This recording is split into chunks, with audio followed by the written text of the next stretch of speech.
Bismillahirrahmanirrahim. Assalamualaikum warahmatullahi wabarakatuh. Alhamdulillah wassalatu wassalamu ala Rasulillah wa ala alihi wa sahbihi wa mawalah. La hawla wa la quwwata illa billah. Alhamdulillah, anak-anakku sekalian berbahagia.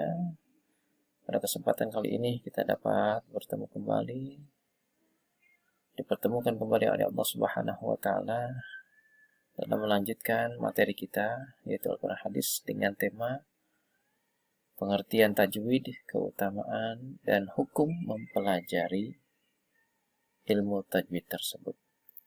Mudah-mudahan pertemuan kita ini pada kesempatan kali ini mendapatkan keridhaan dari Allah Subhanahu wa taala. Nah, anak-anakku semua berbahagia, kelas 7 MTS Manaratul Islam A, B, C, D, dan E. Pertama yang akan kita bahas adalah pengertian tajwid, ya.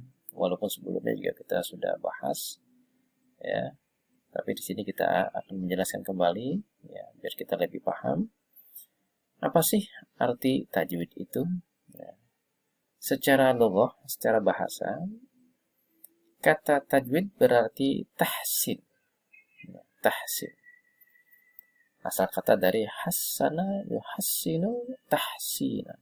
Ya, artinya adalah memperbaiki, memperbagus, atau memperindah. Itu arti secara bahasa. Sedangkan arti tajwid menurut istilah itu mengeluarkan setiap huruf dari tempat keluarnya huruf. Kita kenal dengan istilah makharijul huruf, ya. Serta memberi hak-haknya, ya. Hak-haknya seperti, ya, jelas, kuat, lemah, dan sifat-sifat huruf, ya, seperti tebal, ya, tafkhim, tipis, tarqiq, al-jahr, isti'ala, istifal, dan lain sebagainya. Hak huruf, ya, yaitu sifat asli. Jadi hak huruf itu adalah sifat asli yang senantiasa ada pada setiap huruf, ya, atau seperti sifat al-jahr, isti'ala, dan lain sebagainya. Hak huruf ini meliputi sifat-sifat huruf dan tempat-tempat keluarnya huruf. Nah, ini, ya. Nah, anakku berbahagia. Kemudian ada istilah mustahak huruf, yaitu sifat yang sewaktu-waktu timbul oleh sebab-sebab tertentu. Mustahak huruf, ya, seperti izhar, ya, ikhfa, iklab, idgham, qalqalah, gunnah, tafkhim, tarqiq, mad, waqaf, dan lain sebagainya. Ya, ini kenal dengan sebutan mustahakul huruf, ya. Bahkan Imam Ali bin Abi Thalib mengatakan bahwa tajwid adalah mengeluarkan setiap huruf dari makhrajnya, ya, dari makhrajnya, tempat keluarnya huruf, dan memberikan hak setiap huruf, yaitu sifat yang melekat pada huruf tersebut. Sebagai contoh, yaitu qalqalah, hams, dan lain sebagainya. Dan mustahakul huruf adalah sifat-sifat huruf. Sifat-sifat huruf yang terjadi karena sebab-sebab tertentu, ya, seperti izhar, idgham, iklab, ikhfa, dan lain sebagainya. Adapun pengertian lain dari ilmu tajwid, ya, pengertian lain dari ilmu tajwid ialah menyampaikan dengan sebaik-baiknya dan sempurna dari tiap-tiap bacaan ayat Al-Quran. Pengertian tahsin secara bahasa sama, ya, seperti pengertian tajwid yang berasal dari kata hassana yuhassinu tahsinan, yang berarti membaguskan, memperindah, atau memperbaiki. Nah, adapun masalah-masalah yang dikemukakan dalam ilmu ini, ya, ilmu tajwid ini adalah makharijul huruf, tempat keluar masuknya huruf. Ya, kemudian ada lagi sifatul huruf, cara pengucapan huruf. Ya, antara ha dan kho, ya, ha dan kho itu, ya, cara pengucapannya beda. Ya, cara pengucapannya beda. Ya, itu pelajari, ya, itu ya, akan dipelajari dalam ilmu tajwid. Kemudian ada lagi namanya ahkamul huruf, hubungan antara huruf. Ada lagi ahkamul maddi wal qasar. Ini yang menjelaskan tentang panjang dan pendeknya ucapan. Ya, panjang dan pendeknya ucapan. Ada lagi namanya ahkamul waqaf wal ibtida. Yaitu ilmu mempelajari tentang memulai dan menghentikan bacaan. Ya. Nah, ini. Maka dapat dikatakan ilmu tajwid adalah pengetahuan tentang kaidah serta cara-cara membaca Al-Quran dengan mengeluarkan huruf dari makhrajnya serta memberi hak dan mustahabnya. Maka yang pertama kali yang dipelajari dalam ilmu tajwid itu, ya, bukan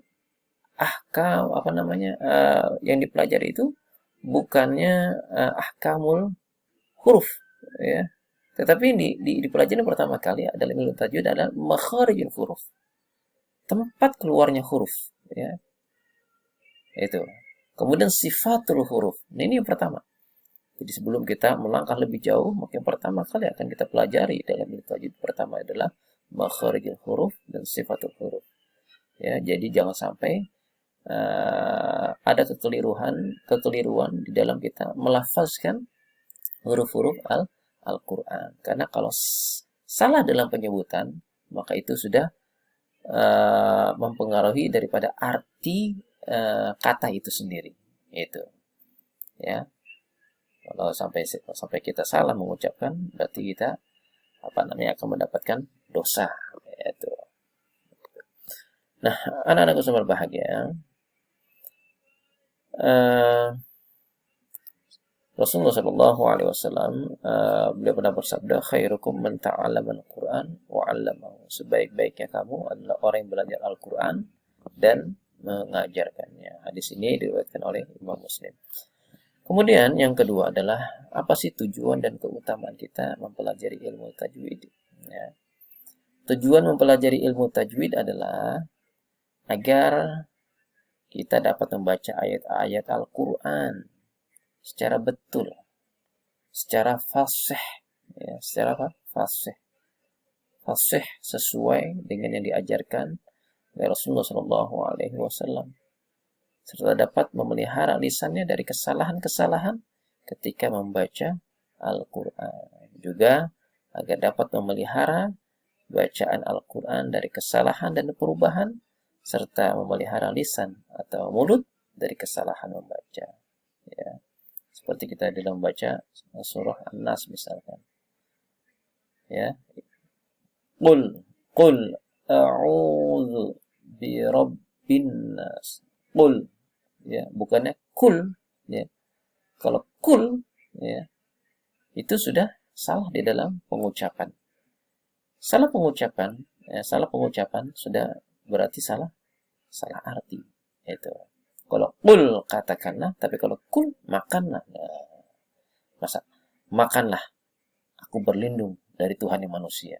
Nah, ini sudah ada salah arti. Tapi kul katakanlah, aku berlindung kepada Tuhan yang manusia. Ini hati-hati, makanya pertama kali dipelajari dari ilmu tajwid adalah makharijul huruf dan sifatul huruf. Nah, itu adalah tujuan dan keutamaan kita mempelajari ilmu tajwid, agar kita ini dapat memelihara lisan atau mulut kita dari kesalahan di dalam membaca.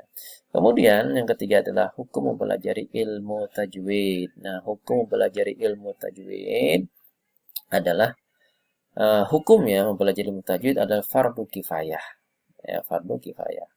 Tapi mengamalkan ilmu tajwid itu adalah fardu ain, ya, bagi setiap pembaca Al-Qur'an. Membaca Al-Qur'an disebut dengan qari dari umat Islam. Ya, sebagaimana firman Allah Subhanahu wa taala, dan bacalah Al-Qur'an secara tartil, warattilil Qur'ana tartila, ya. Dan sabda Rasulullah yang mengatakan bacalah Al-Qur'an dengan lagu orang-orang Arab. Dan janganlah kamu melakukan seperti orang-orang fasik dan orang-orang sombong. Karena sesungguhnya akan datang beberapa kaum atau golongan sesudah aku, itu sudah Rasulullah SAW, yang suka mengulang-ulang bacaan Al-Quran seperti mengulang-ulang nyanyian dengan bunyian-bunyian musik sambil meratap-ratap. Mereka membaca Al-Quran tidak melalui tenggorokan dan tidak memikirkan artinya. Hati mereka berpaling dari tujuan membaca Al-Quran, dan hati orang yang heran mengagumi tingkah laku mereka. Nah, ini hukum mempelajari ilmu tajwid. Bahkan Ibnul Jazari di dalam syairnya beliau mengatakan, adapun menggunakan tajwid adalah wajib hukumnya. Tuh. Mempelajari, menggunakan, ya, tajwid hukumnya adalah, bagi setiap membaca Al-Quran, hukumnya adalah wajib. Nah, maka barang siapa yang membaca Al-Quran tanpa tajwid adalah berdosa. Karena bahwasannya Allah Subhanahu wa taala menurunkan Al-Quran itu dengan tajwid. Demikianlah yang disampaikan pada kita dari Allah Subhanahu wa taala dengan jalan mutawatir. Anak sudah berbahagia. Adapun keutamaan mempelajari ilmu tajwid dapat dijelaskan sebagai berikut. Yang sesungguhnya ilmu tajwid adalah ilmu yang paling utama. Ilmu tajwid adalah ilmu yang paling mulia, berkaitan dengan kitab yang paling mulia dan paling agung, yaitu Al-Qur'anul Karim. Nah, adapun dalil ataupun dasar penyusunan ilmu tajwid ini berdasarkan dari firman Allah Subhanahu wa taala dalam surah Al-Muzammil ayat 4. Bismillahirrahmanirrahim. Warattilil Qur'ana tartila. Dan bacalah Al-Quran itu dengan perlahan-lahan. Yang kedua, dasarnya dalilnya adalah sabda Rasulullah SAW yang diriwayatkan oleh Imam Tirmidzi, jawwidul Qur'an fa inna tajwida hilyatul qira'ah. Baguskanlah bacaan Al-Quran, maka sesungguhnya membaguskan bacaan Al-Quran itu hiasan qira'ah atau hiasan baca. Hadis riwayat Tirmidzi. Kemudian yang ketiga, dalam Sunnah An-Nasa'i dan Ad-Darimi serta Mustadrak Al-Hakim dari Bara' radhiyallahu anhu, dia pernah berkata, saya mendengar Rasulullah sallallahu alaihi wasallam bersabda, "Hassinul Qur'an bi aswatikum fa inna as-sawtal hasan yazidul Qur'an husna." Baguskanlah Al-Qur'an dengan suaramu, karena suara yang bagus menambah keindahan Al-Qur'an. Nah, anak yang berbahagia, mungkin ini saja yang dapat saya sampaikan, ya, walaupun sedikit. Mudah-mudahan dapat menambah wawasan kita dan kita tambah mengerti lagi wawasan yang mempelajari ilmu tajwid itu adalah wajib hukumnya, ya, terutama bagi yang membaca Al-Quran, karena semakin bagus bacaan kita maka derajat kita di sisi Allah juga akan semakin mulia. Halo sekalian berbahagia, ini yang dapat saya sampaikan, kurang lebih mohon maaf. Billahi taufiq wal hidayah. Wassalamualaikum warahmatullahi wabarakatuh.